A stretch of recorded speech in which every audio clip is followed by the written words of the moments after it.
아이들이 거짓말하는 거에 대해서 거짓말하는 거를 100% 잡아내는 것보다 더 중요한 건 뭐냐면 거짓말을 못하는 상황을 만들어 놓는 게 차라리 낫지 않을까 하는 주의이긴 하거든요. 근데 아이들 보면 이제 거짓말을 온팡지게 많이 합니다. 일부 학부모님들 중에는 이제 아이에 대해서 전혀 모르시는 분들도 너무 많아요. 애가 와가지고 진짜 거짓말을 밥 먹듯이 하는데 학부모님들 중에는 그 거짓말인지 모르고 집에서는 또 딴 얘기를 하는 거야. 대표적으로 제가 이제 학원에서 애들을 이제 막 뭐라 그러잖아요. 이제 재밌게도 해주긴 하는데 그 제 개인 취미생활 자랑을 좀 많이 해요. 돈 많이 벌면은 이런 것도 좀 할 수 있고 뭐 이런 것도 많이 얘기하는데 이제 집에서 가가지고 이제 제가 수업 시간에 그 얘기만 뭐 40분을 했다 막 그런 거예요. 근데 그 얘기를 제가 40분을 하는 그 또라이는 아닐 거고 이제 뭐 그 얘기를 들어서 선생님이 그 얘기를 좀 안 해주셨으면 좋겠다 그랬는데 걔가 테스트를 보면은 50점 맞는 애거든요. 100점 만점에. 암기 해오라면 암기도 하나도 안 해오고 고집도 되게 셌었어요. 그래서 제가 어머니한테 어머니 근데 그런 얘기 하기 전에 얘가 집에서 암기를 너무 안 해온다고 그래서 걔 좀 남겨야 되는데 그랬더니 너무 바빠서 남길 수가 없다는 거예요. 그래서 걔는 뭐 이거 끝나면 스카 가야 되고 그래서 제가 어머니 스카 대신에 저희가 좀 남겨서 시키면 안 되냐니까 우리 애는 스카가 공부에 잘 맞는 애라고 그리고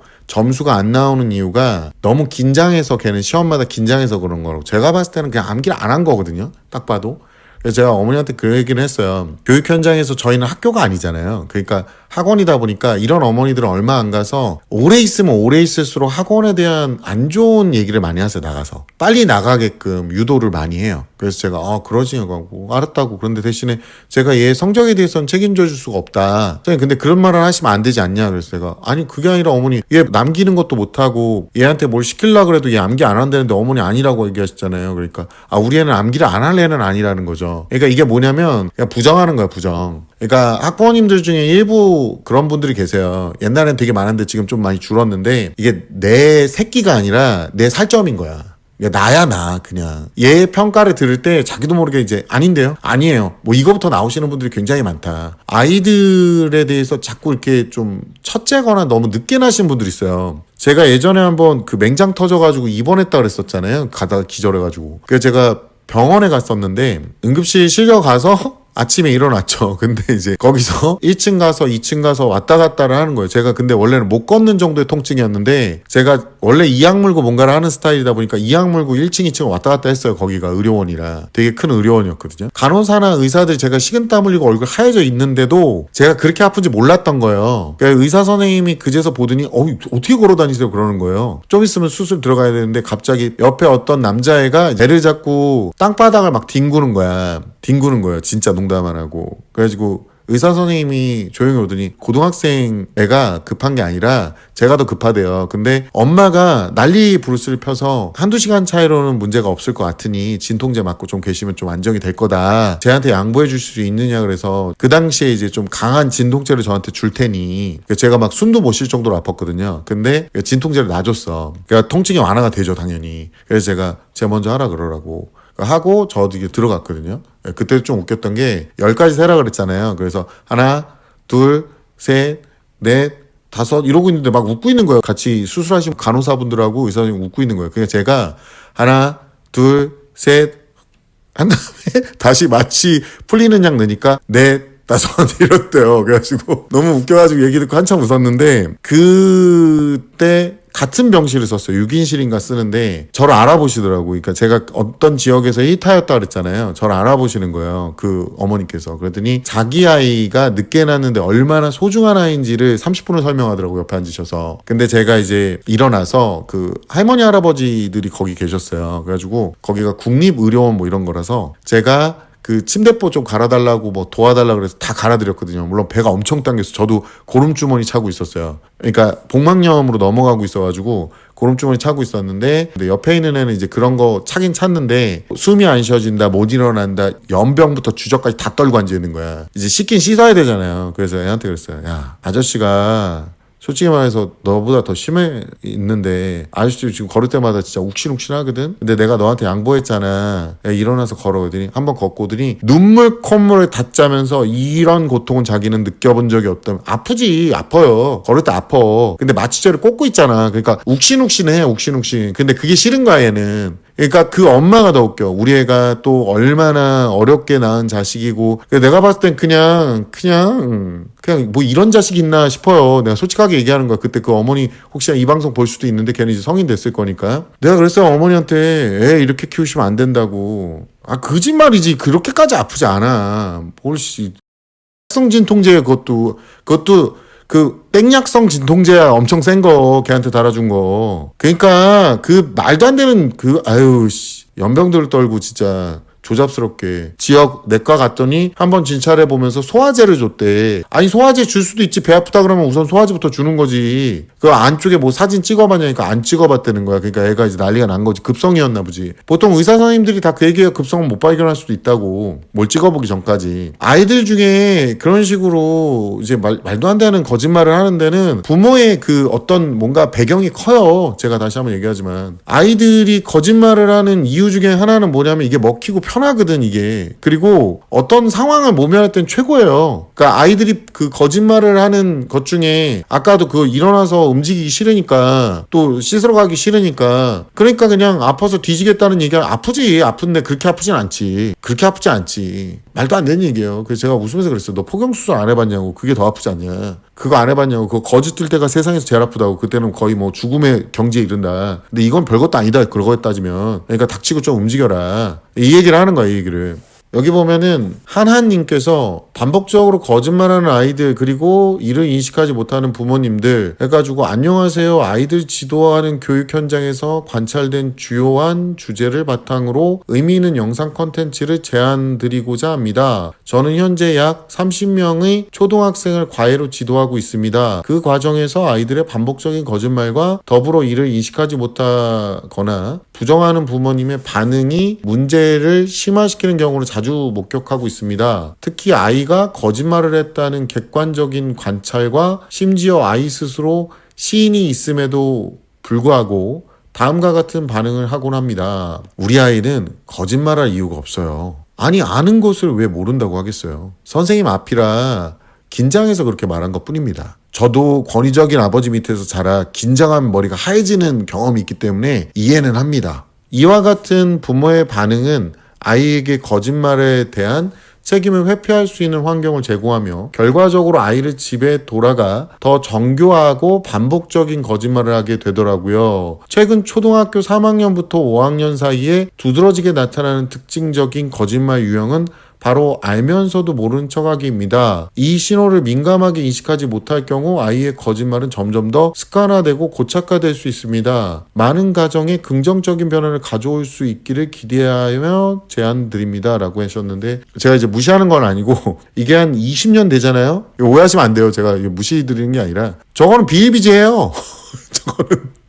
저거는 비일비재하다고 저거는. 그리고 여기서 제가 조금 동의를 못하는 부분이 뭐냐면 아이들의 거짓말이 점점 더 정교해진다라고 하시는데 아니요. 겁나 허접해져요. 이게 되네? 그러면 대충. 거짓말도 대충해. 이 3단 변신들이. 정교해질 게 별로 없어. 애들이 거짓말하는 것 중에 첫 번째가 이제 답안지 베끼는 거잖아요. 그리고 뭐 물어보면 외웠어 이렇게 대답하는 거거든요. 뭐 예를 들어 너희가 했어 그러면 했대.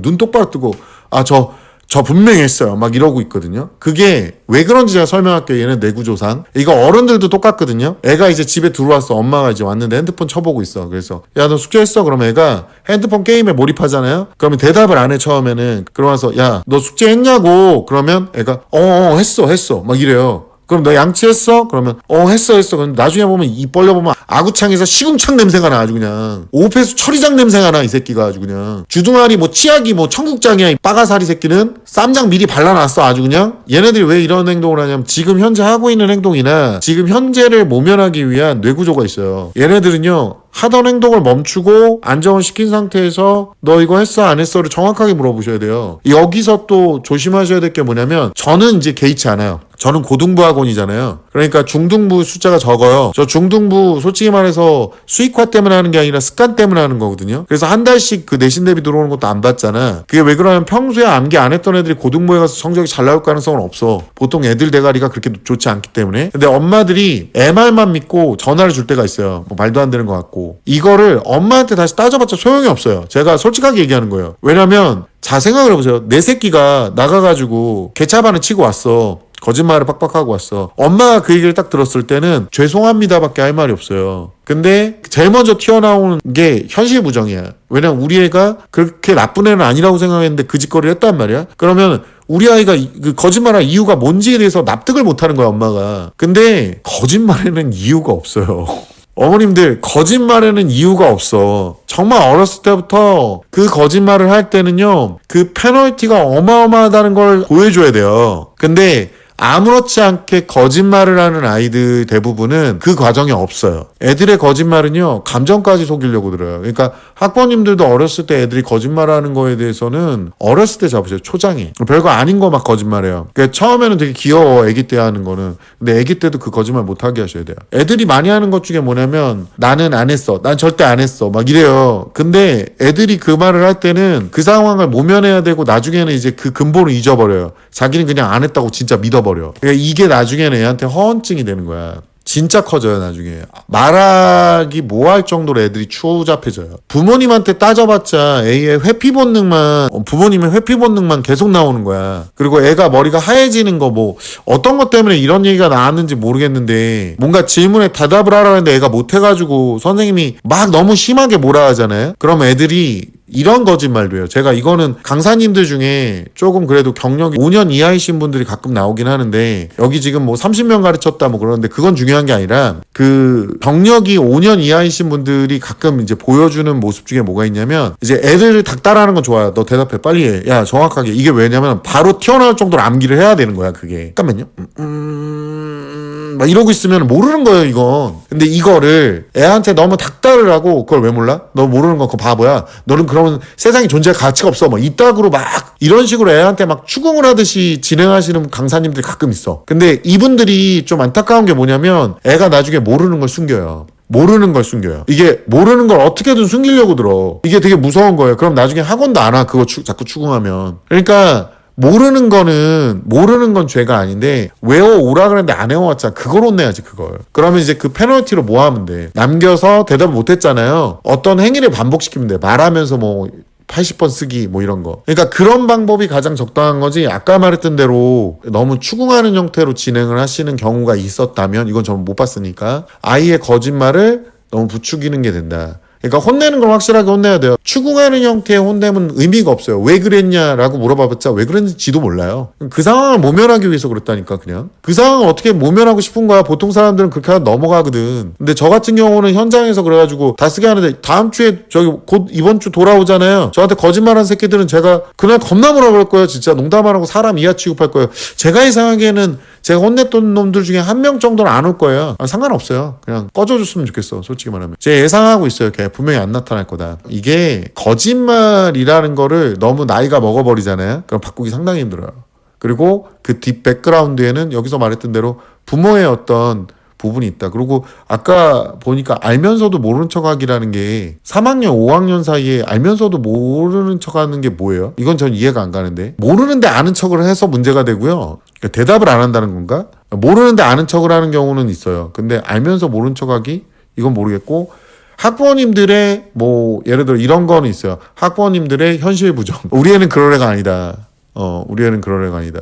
그거는 정말 많이 일어난다. 생각을 해보세요. 내 살점이 나가서 나쁜 살점이라고 얘기를 들었어. 누가 나를 막 지적하는 거야. 그러면은 보통은 학원을 그만두십니다. 저학년 학부모님들 같은 경우는. 고학년 학부모님들도 엄마 못 견뎌요. 왜냐면 애가 이제 완전히 그게 고착화돼 있잖아. 거짓말하고 뭐 자꾸 빠지고 막 이렇게 하는 게 고착화돼 있는 애들. 뭐 학원만 보내도 뭐 아프다는 핑계가 계속 나오고, 그러면서 내가 뭔데 그렇게 와? 그러면 이제 나중에는 이제 도망칠 데가 없으니까 이상행동을 막 보여요. 이상행동을. 그러니까 좀 애매해. 또 어떤 애들 같은 경우는 이제 안 한 거를 거짓말 안 한다고, 지가 이제 게을러서 안 했어. 그래가지고 저한테 와가지고, 예, 제가 안 했습니다. 왜 안 했니? 예, 그냥 안 했습니다. 게을러서 제가 못했습니다. 죄송합니다. 이러길래 제가 이 개 3마리 18cm야 그걸 아가미에서 말이라고 뻐끔거리고 앉아있냐고. 쪽팔리는 새끼지. 지가 게으르다는 말을 지 주둥아리로 얘기하면은 네 부모는 네가 숙제 해올 거라고 생각하고 여기다 보냈는데 이 새끼야 기본도 안 된 새끼야. 겁나 뭐라 그래요 제가. 그걸 솔직하게 얘기한다고 솔직한 게 아니라 개찌질한 거라고 그냥 산단 변신이라고 그냥 해올 생각을 했어야지. 그냥 뭘 계속 뭐 쭈삣쭈삣하고 죄송합니다만 하고 있으면 뭐 할 거냐고. 그걸 인간 쓰레기 말종 같은 새끼들 아주 그냥 이게 더 나쁘다고. 이게 뭐 그냥 안 했습니다 죄송합니다 솔직합니다 저는 솔직하면 뭐 할 건데 그냥 솔직한 개쓰레기지. 똑같이 거짓말한 쓰레기는 더 나쁜 새끼고 솔직한 개쓰레기야 그냥 둘 다. 그러니까 솔직한 게 중요한 게 아니라니까요. 안 속이고 하면 되는 문제예요. 애들한테 그걸 가르쳐주세요. 속일 필요도 없이 그냥 해라. 그냥 하고 바뀌라고. 만약에 안 했어 그럼 반성을 하고 바뀌게끔 그런 행동을 하게끔 지도를 하셔야 돼요. 부모한테 얘기해봤자 소용없다니까요. 요즘 부모님들은 학원을 약간 보육원처럼 생각해요. 인성교육도 학교에서 학원에서 해야 되는 걸로 생각을 많이 하세요. 근데 이런 부류의 교육은요 집에서 진짜 끝장나게 잡아주셔야 돼요. 애초에 거짓말이라는 게 하면 할수록 는다기보다는 하면 할수록 허접해져요. 이해가요? 왜냐면 사람은요 똑같은 패턴으로 똑같은 짓을 무한정 반복하기 때문에 식상한 거짓말이 됩니다. 그래서 저 같은 경우도 애들 거짓말 보다 보면 되게 식상해요. 그리고 개인적으로 얘기하지만 겁나 추저분해 진짜. When I'm with you, time stands still. Every moment feels like a thrill. In your arms, I find my place. When I'm with you, time stands still. Every moment feels like a thrill. In your arms, I find my place. Together forever until the dawn.